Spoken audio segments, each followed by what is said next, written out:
Je n'ai pas peur de la mort, car quand j'existe, la mort n'est pas présente.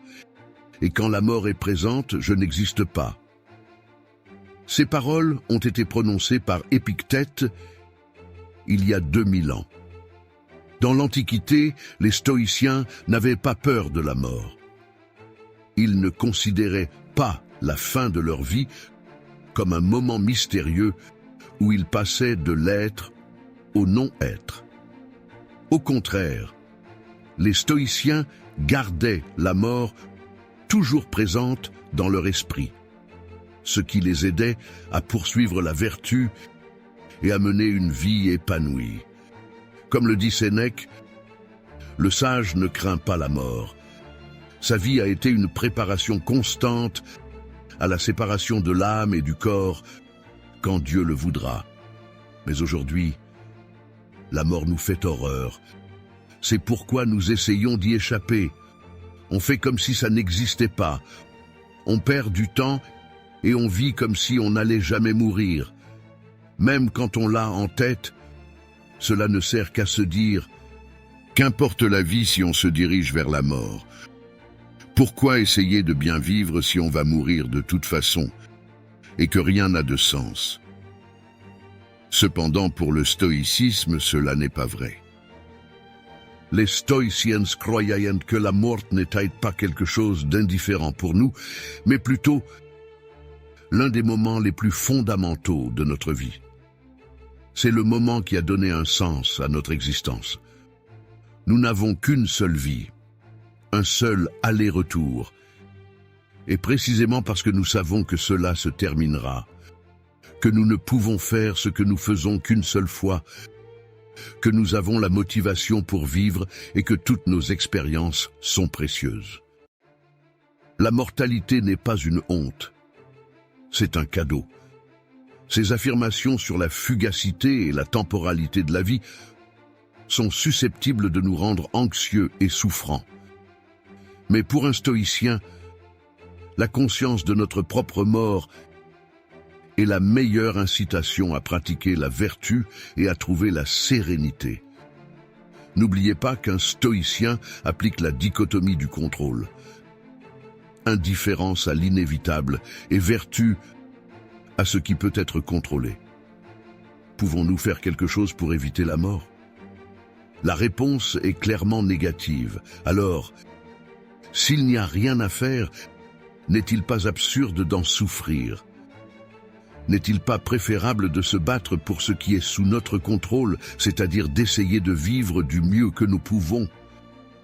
Épictète a dit « N'oubliez pas que vous n'avez pas choisi de naître. Vous n'avez aucun contrôle sur votre naissance. Mais vous pouvez contrôler la façon dont vous vivez et comment vous faites face à la mort. Nous avons peu de temps. Et quelle meilleure opportunité que celle-ci d'être la meilleure version de nous-mêmes, de donner tout ce que nous pouvons aux autres et d'aimer chaque instant de notre vie? Vous vous demandez peut-être pourquoi? Si nous disposons de peu de temps, il est logique d'agir de manière vertueuse. Ne vaudrait-il pas mieux saisir l'instant présent, rechercher notre satisfaction et notre plaisir, vivre chaque seconde de manière débridée, sans obéir aux règles ni à la raison? La réponse est non. Pour le stoïcisme, les êtres humains ne trouveront jamais le bonheur dans une action irrationnelle et non vertueuse, dans la satisfaction hédoniste de leurs désirs. Aujourd'hui, je vais vous proposer plusieurs exercices pour comprendre ce qu'implique la doctrine stoïcienne du memento mori et comment l'appliquer dans votre vie. Passons au premier exercice. Je vous demande d'imaginer que les êtres humains sont immortels. Maintenant, demandez-vous, quels objectifs pensez-vous que vous auriez si vous ne deviez jamais mourir? Seriez-vous vraiment motivé à faire des choses si vous aviez l'éternité à votre disposition? Sachant que tout peut se répéter à l'infini, attribueriez-vous une valeur à ce que vous avez fait dans votre vie? La réponse est évidemment négative. Si nous étions immortels, nous n'aurions aucune motivation pour construire une vie pleine de sens ou lutter pour notre bonheur, car nous aurions un temps infini. Et dans un temps infini, des choses infinies se produiraient, y compris à la fois la vie heureuse que nous souhaitons et la vie malheureuse. La vie à laquelle nous essayons d'échapper. Nous n'aurions aucune motivation et les choses que nous faisions ou voulions n'auraient aucune valeur, car elles pourraient se produire une infinité de fois. Deuxième exercice. Calculons combien d'heures vous consacrez à des activités peu bénéfiques, comme utiliser votre téléphone portable. Supposons que vous consacriez 3 heures par jour à votre téléphone portable. Cela équivaut à 21 heures par semaine, 84 heures par mois et 1008 heures par an. Cela signifie que passer 3 heures par jour sur votre téléphone portable équivaut à passer 42 jours complètes par an à utiliser votre téléphone sans rien faire d'autre. Comme nous l'avons mentionné précédemment, ces 42 jours annuels ne reviendront jamais. Le temps est l'une des rares choses qui ne peuvent être récupérées, contrairement aux amitiés, à la santé ou à l'argent, qui vont et viennent dans la vie. Malgré tout, regardez le temps que nous perdons pour des choses insignifiantes et non vertueuses, qui n'enrichissent pas notre âme et ne nous rendent pas plus heureux. Combien de choses utiles pourrions-nous faire en 42 jours et combien en faisons-nous réellement? En y réfléchissant, nous nous rendons compte à quel point le temps de notre vie est précieux, mais nous le gaspillons constamment.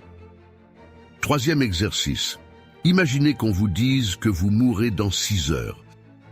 Arrêtez-vous pour réfléchir et notez sur papier les 5 choses que vous regretteriez le plus. Cela peut être quelque chose que vous pensez avoir mal fait, quelque chose que vous auriez aimé faire ou quelque chose que vous auriez aimé changer. Maintenant, lisez ces notes. Je suis sûr que personne n'écrirait quelque chose comme « J'aurais aimé passer plus de temps sur les réseaux sociaux » ou « J'aurais aimé fumer davantage ».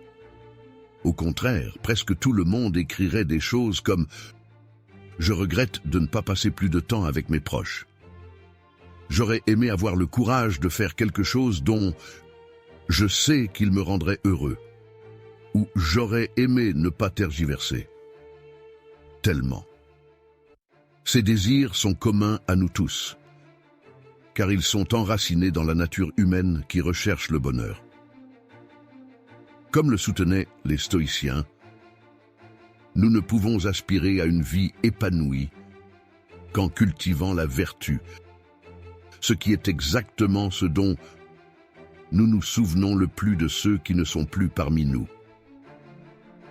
Sénèque a dit que la vie est courte et seul le souvenir de la vertu est éternel. Quatrième exercice. Je vous proposerai l'exercice le plus court, mais aussi le plus difficile à réaliser et qui possède cependant la plus belle récompense. Levez-vous et essayez de changer ces 5 regrets que vous avez notés. Vous avez beaucoup de chance d'être encore en vie et de pouvoir accomplir ce que vous avez écrit. Essayez de dire à vos proches que vous les aimez. Passez du temps avec eux. Faites ce qui, selon vous, vous rendrait heureux. Soyez authentique et aimez chaque instant. Essayez de pratiquer la tempérance. Soyez plus courageux. Appliquez la justice et développez la sagesse. Bref, Essayez de progresser vers la vertu. Le chemin est long, ardu et difficile. Mais comme on le dit toujours, nous y trouvons la meilleure et la plus belle des récompenses, le bonheur. Si vous suivez ces 4 exercices, vous aurez appliqué dans votre vie la doctrine stoïcienne du memento mori, qui consiste à transformer la conscience de la mort en pratique de la vertu. Votre temps finit en temps précieux et votre vie éphémère en un temps précieux. Une vie heureuse. Comme le disait Sénèque, celui qui a appris à mourir n'a pas appris à être esclave. Ce n'est que lorsque nous faisons face à notre mortalité que nous devenons maîtres de notre existence. J'espère vous avoir aidé à affronter la mort de manière plus vertueuse et à rechercher une vie plus heureuse et plus épanouissante. Qu'avez-vous pensé de cette doctrine stoïcienne? Vous a-t-elle surpris? Comment percevez-vous cette approche de la fin de vie? J'attends votre réponse dans les commentaires. Et pour une sagesse plus stoïque, regardez d'autres vidéos. Au suivant.